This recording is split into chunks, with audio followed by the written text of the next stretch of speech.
Ada satu kalimat yang boleh juga ditanggapi soal harus santun ini berpolitik, mengingat koalisi ini kan terbentuk digagas dari pertemuan 5 ketum partai dengan Pak Jokowi, tapi nggak ada PDIP di sana. Kemudian sempat ada statement, maunya posisinya capres dong kalau gabung.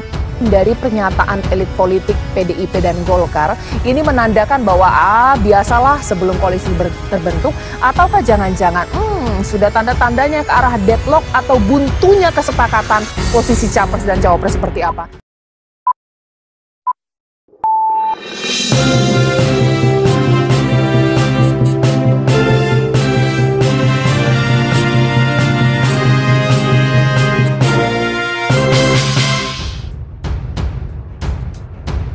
Sebenarnya tanggapan dari Pak Said Abdullah ini kan awalnya dari pernyataan juga dari elit Partai Golkar. Pak Nurdin Halid, Kang Aceh, ini seakan-akan mengatakan bahwa PDIP kalau mau gabung jangan ngatur-ngatur lah atau jangan minta capres lah, belum gabung juga begitu. Saya nggak bilang bahwa statement dari Pak Supriyansa ini untuk PDIP, tapi ketika saya tanya tadi dengan Pak Supriyansa, ada satu kalimat yang boleh juga ditanggapi soal harus santun ini berpolitik, mengingat koalisi ini kan terbentuk digagas dari pertemuan 5 ketum partai dengan Pak Jokowi, tapi nggak ada PDIP di sana. Kemudian sempat ada statement, maunya posisinya capres dong kalau gabung. Dari pernyataan elit politik PDIP dan Golkar, ini menandakan bahwa biasalah sebelum koalisi terbentuk, ataukah jangan-jangan sudah tanda-tandanya ke arah deadlock atau buntunya kesepakatan posisi capres dan cawapres seperti apa? Karena semuanya mau ini. Dua elit mulai dari Golkar, PDIP sebenarnya adem-adem aja, nggak ada masalah, saling sindir pun tidak. Tapi kita tahu Mas Umam bahwa perang pernyataan atau keluar statement-statement ini juga yang dianggap menyindir ini ada. Perlu kita tanggapi sesuatu yang besar tidak, ataukah tidak? Ataukah ini memang pertanda bahwa sulit ini sepertinya koalisi ini akan menemukan titik temu? Iya, potensi deadlock itu ada Mbak Caca. Karena bagaimanapun juga kita cermati step by step, day by day, ada situasi di mana potensi faksionalisme di dalam partai-partai koalisi pemerintahan saat ini semakin terbuka. Kemarin ketidakhadiran PDIP di acara PAN itu sebenarnya jelas itu adalah atas sepengetahuan atau atas perintah Bu Mega. Karena bagaimanapun juga betul Bu Mega sedang di luar negeri, tetapi ada struktur yang cukup panjang di bawahnya yang bisa kemudian dihadapkan di situ sebagai representasi kekuatan PDIP. Tapi begitu kemudian narasi koalisi besar dimunculkan, jelas PDIP bukan menjadi bagian dari kekuatan itu. Nah, oleh karena itu, mengapa ini kemudian terjadi? Saya menangkap ada semacam kecenderungan, perasaan di kalangan partai-partai pemerintah yang konon kabarnya muncul perasaan bahwa ada kekuatan yang mendominasi lebih besar di dalam konteks pembagian kekuasaan selama ini. Nah, itulah kemudian diwujudkan oleh ide gagasan untuk kemudian membuat satu kekuatan tersendiri, menarik 5 kekuatan partai yang akumulasinya 49,3%, hampir mencapai angka psikologis mayoritas 50%, hampir. Nah, oleh karena itu, ketika kemudian PDIP tidak berada di sana, wacana itu tetap dilakukan, mencoba berkomunikasi dan lain sebagainya. Tetapi kalau misal kita mencermati per hari ini, rasanya tidak mudah.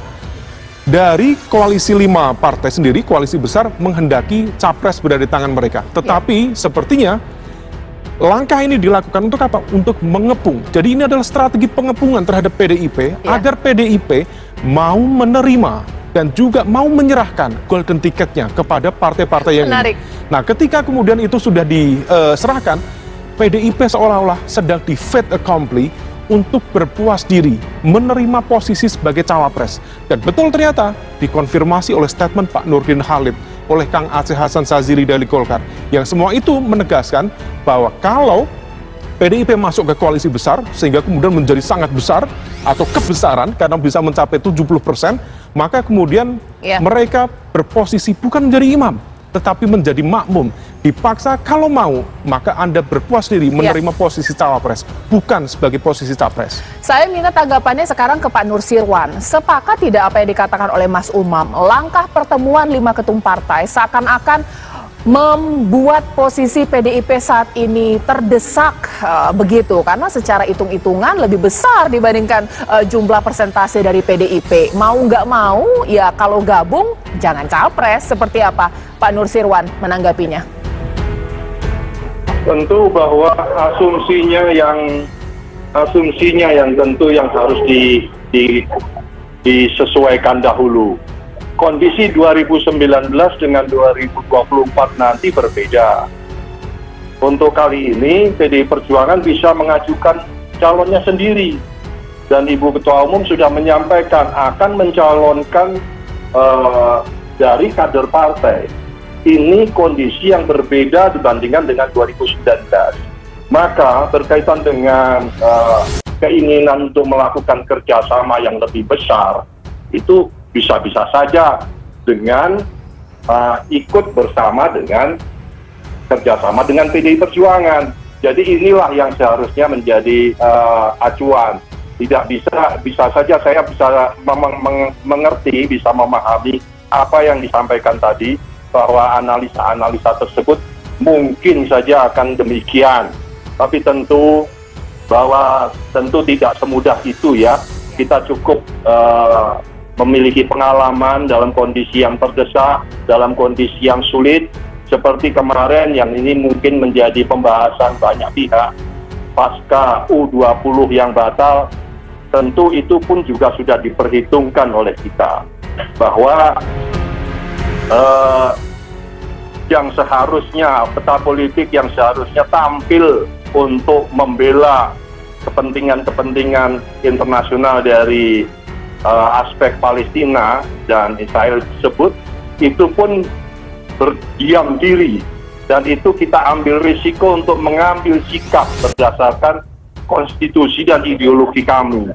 Itu kondisi-kondisi tersebut kita sudah siap dengan psikologi kemungkinan-kemungkinan yang akan terjadi. Maka kalau misalnya itu dianalisa kemungkinan akan terdesak atau katakanlah di fait accompli, itu analisa itu bisa-bisa saja dievaluasi demikian. Tapi tentu sikap itu menjadi pegangan kita di internal partai. Kita siap dengan apapun keputusan dari Ibu Ketua Umum. Oke, sekarang saya ke Pak Supriyansa. Pak Supriyansa, jelas di sini Pak Nursirwan mengatakan harus yang menjadi sudut pandang atau fokus utama di sini adalah PDIP bisa mencalonkan presidennya sendiri. Bahkan meskipun Partai Golkar sebagai penggagas koalisi besar, apakah jangan-jangan dengan kenyataan ini Golkar ikhlas aja lah jadi partai pengusung di 2024? Seperti apa Pak Supriyansa? Jadi kalau saya tadi memulai dengan kalimat bahwa berpolitik santun, maka yang perlu saya sampaikan kepada kita semuanya bahwa pertama-tama kenapa orang mau berkoalisi? Orang mau berkoalisi itu karena ada niat yang sama, itu satu. Yang kedua, memiliki visi yang sama, itu dua. Ya kan? Yang ketiga, memiliki rasa nyaman ketika bersama-sama, ya kan? Karena ada tujuan yang ingin dicapai.